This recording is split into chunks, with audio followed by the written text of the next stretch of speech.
Let your best employee go. I'll take it all down with me. This happened a couple of years ago, but I was thinking about it recently.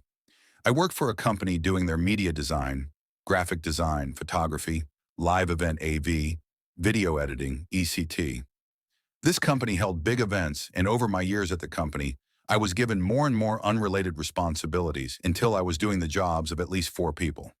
They also never helped pay for any materials, so all of the necessary media equipment was paid for out of pocket. All of them had my name on them to make sure that it wouldn't get lost if I lent it out. Over the years, I had accumulated a pretty impressive supply through secondhand purchases and watching for deals. By the time I hit my 5th year there, I had thousands of dollars in high-end equipment that was used for almost every part of the organization's promotion and event production. I think you can see where this is going.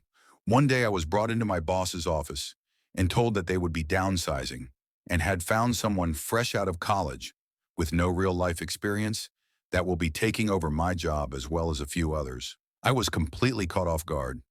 They then had one of the people from corporate follow me to my office to assist in cleaning out my stuff. He specifically said, "Take everything that is yours.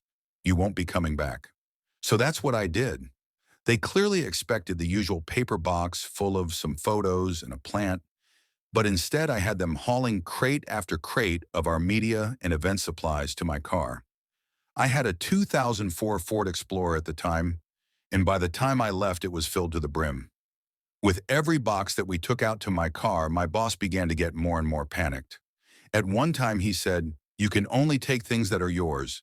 And through my sadness and anger, I was able to find it in me to kindly tell him that every single thing I was taking was mine, and that I kept all receipts if he wanted proof. The final nail in the coffin was when I told him that I would need access to the arena's AV booth in the catwalk. I still remember the fear in his eyes. We went and I unplugged all of my cameras that I had been lending to my events team, all of which were clearly marked with my name.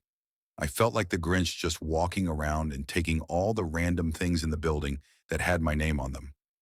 Driving away, I was heartbroken that a company I had given 200% to in every way had picked someone younger and fresh out of college to replace me.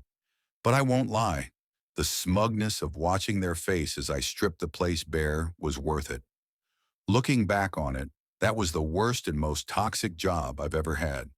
The company only lasted another year before they folded entirely, and I like to believe that I had a hand in that.